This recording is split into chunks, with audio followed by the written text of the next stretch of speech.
नमस्कार दोस्तों, मैं अमित जैन शास्त्री और हमारी टीम आप सभी का स्वागत करती है।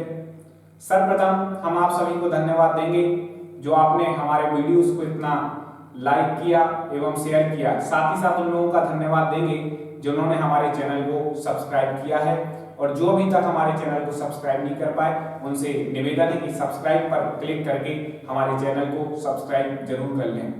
आज हम सभी ऐसे चैप्टर के बारे में पढ़ेंगे जो चैप्टर जिस भी कॉम्पिटिटिव एग्जाम में हिंदी पूछी जाए उसमें से क्वेश्चन जरूर आते हैं, वह है रस। तो आज हम रस के बारे में पढ़ेंगे। कई लोग सोचते हैं कि रस बड़ा टफ है, कठिन है, हमें समझ में नहीं आएगा, उसकी कैसी परिभाषा है, कैसे किस उदाहरण में हम कौन सा रस पहचाने। तो आप उसकी चिंता ना करें, रस की जितनी भी बातें हैं जो विशेष उससे संबंधित वो तो पढ़ेंगे। साथ में हम एक आपको ऐसी 1.5 मिनट की कहानी सुनाएंगे जिसको आप सुनकर के सारे रस, उसके स्थायी भाव और उसकी परिभाषा को अपने आप जान जाएंगे। लेकिन उससे पहले आज हम रस के बारे में सबसे पहले सामान्य परिचय जान लें। रस का शाब्दिक अर्थ होता है आनंद। तो इसकी परिभाषा बनेगी कि किसी काव्य को, साहित्य को पढ़ने, सुनने से या नाटक आदि को देखने से जो आनंद की अनुभूति होती है उसे रस कहते हैं। रस को काव्य की आत्मा या प्राण तत्व भी माना गया है। रस का वर्णन सर्वप्रथम रस के प्रवर्तक आचार्य भरत मुनि ने अपने ग्रंथ नाट्य शास्त्र में लिखा है, जिसमें रस की उत्पत्ति के विषय में उन्होंने लिखा है विभावानुभाव व्यभिचारी संयोगादिश निष्पत्ति। इसमें प्रश्न भी पूछा जाता है कि विभावानुभाव व्यभिचारी आदि किसकी परिभाषा है। तो ये भरत मुनि की परिभाषा है। उन्होंने अपने ग्रंथ नाट्य शास्त्र में इस परिभाषा को लिखा है। इसमें इसका अर्थ है कि विभाव, अनुभाव और व्यभिचारी भाव। व्यभिचारी मतलब संचारी भावों से रस निष्पत्ति, मतलब रस की निष्पत्ति अर्थात उत्पत्ति होती है।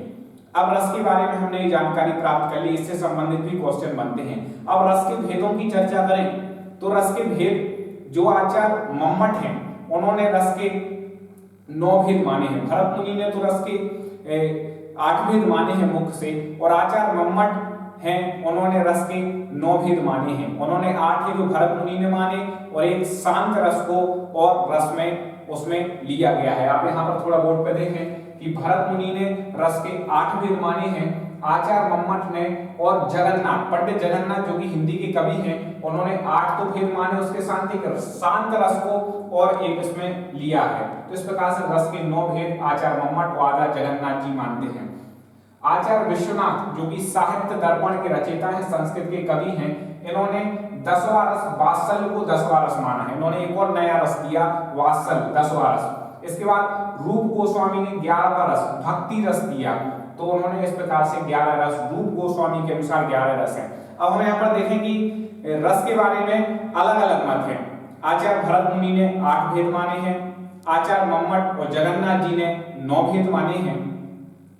इसी के साथ साथ जो रूप गोस्वामी ने 11वां भेद दिया भक्ति रस, और 10वां भेद जो है विश्वनाथ जी ने, जो आचार्य विश्वनाथ साहित्य दर्पण के रचयिता हैं, उन्होंने वात्सल्य रस को भेद माना है। इस प्रकार से 11 रस हम टोटल मान करके चले, लेकिन मुख्य रूप से रस 9 होते हैं और स्थायी भाव की संख्या भी उनके 9 है। लेकिन जो 11 रस हैं हम उसके बारे में पढ़ेंगे।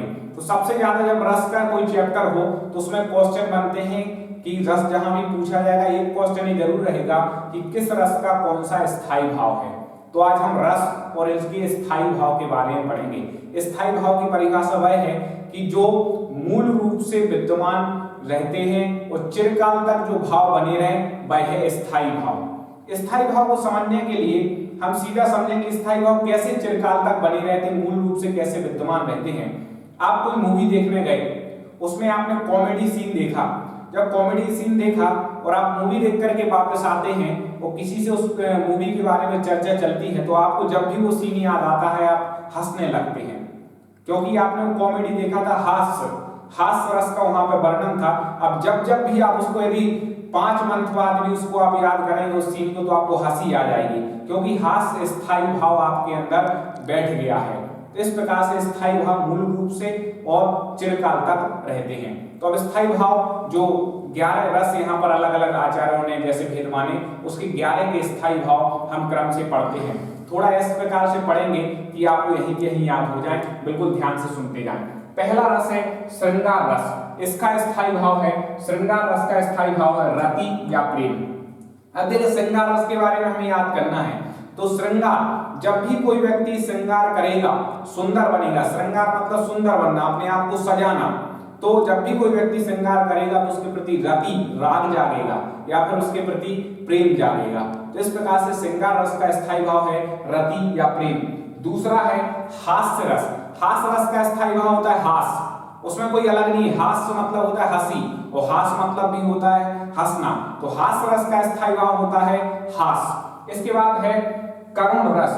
करुण का है शोक। करुण रस का स्थायी भाव होता है शोक। देखें, जब भी हमें किसी व्यक्ति पर करुणा आती है, किसी व्यक्ति को दुखी देखते हैं तो हमें शोक होने लगता है, हमें भी बुरा लगता है।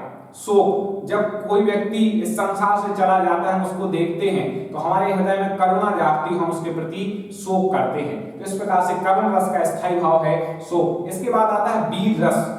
जब भी वीरता की बात की जाती है तो हमारे अंदर से उत्साह जागृत होता है, हमें उत्साह आ जाता है। तो वीर रस का स्थायी भाव क्या है? उत्साह। जब भी झांसी की रानी की बात होगी तो हमारे अंदर भी उत्साह जागेगा कि हम भी काश अंग्रेजों से लड़ते। तो वीर रस का स्थायी भाव है उत्साह। इसके बाद अगला रस है रौद्र। रौद्र मतलब बुरा, गुस्सा। तो रौद्र रस का स्थायी भाव होता है क्रोध। कोई भी स्थायी भाव पूछे हमें बिल्कुल दिमाग में रखना है। रौद्र मतलब होता है क्रोध, तो रौद्र रस का स्थायी भाव है क्रोध। इसके बाद अगला रस है भयानक रस। भयानक, भयानक मतलब जब तक भय होगा तब भयानक आता है। तो भयानक रस, रस का नाम भयानक है और इसका स्थायी भाव है भय। जब भी हम कोई चीज देखते हैं उससे डर लगे, कोई भयानक चीज को देखें तो हमें क्या लगता है? भय। कोई कहे कि भैया हमने भूत देखा है, अब भाई भूत देखेंगे तो डर ही लगेगा, तो भयानक रस का स्थायी भाव हो जाएगा भय। इसके बाद अगला रस है बीभत्स रस। बीभत्स मतलब बुरा, अपन ने कोई ऐसी चीज देख ली जिसको देख करके हमें घृणा आ रही है, गिलानी आ रही है, तो बीभत्स रस का स्थायी भाव है जुगुप्सा या घृणा। कहीं कहीं गिलानी भी आ जाता है। बीभत्स रस है और इसका स्थायी भाव है जुगुप्सा या घृणा। अगला रस है अद्भुत रस। अद्भुत रस, अब कोई अपनी अद्भुत चीज हमने देख ली जो कभी नहीं देखी थी, ऐसी चीज हमारे सामने आई तो हमें क्या होता है? आश्चर्य होता है। और आश्चर्य का पर्यायवाची ही विस्मय। तो अद्भुत रस का, ये तीनों पर्यायवाची हैं। आप कोई भी रस का जो स्थायी भाव होगा उसका पर्यायवाची ही होता है।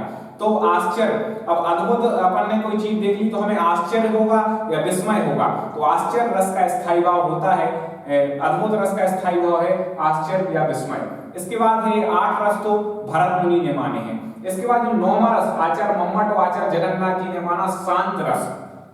अब शांत रस का स्थायी भाव होता है निर्वेद। ये हमें याद रखना है, निर्वेद मतलब भी शांति होती है। शांत रस का स्थायी भाव है निर्वेद या सम। सम का अर्थ भी होता है शांत, तो शांत रस का स्थायी भाव निर्वेद या सम होता है। इसके बाद अगला रस जो कि आचार्य विश्वनाथ जी ने माना है 10वां रस वात्सल रस। इसको वत्सल कहते हैं, वत्सल रस का नाम है और इसका स्थायी भाव है वात्सल। रस का नाम है वत्सल और उसका स्थायी भाव होता है वात्सल। इसके बाद 11वां रस भक्ति। जब भी हम भक्ति करते हैं तो भक्ति किसकी की जाती है? भगवान की। तो भगवान विषयक रति, भगवान के प्रति जो अनुराग है वह क्या हो जाएगा? स्थायी भाव। तो भक्ति रस का स्थायी भाव है भगवत विषयक रति या फिर अनुराग। इस प्रकार से हमने स्थायी भावों के बारे में चर्चा की। देखिए इसको 2 वीडियो में हम इसको पूरा पढ़ पाएंगे। संधि का चैप्टर थोड़ा बड़ा है तो इसमें तो हमने केवल अभी स्थायी भाव समझ लिए। अब हमें रस के जो 4 अवयव या अंग होते हैं, स्थायी भाव, विभाव, अनुभाव और संचारी भाव, इनके बारे में पढ़ना है।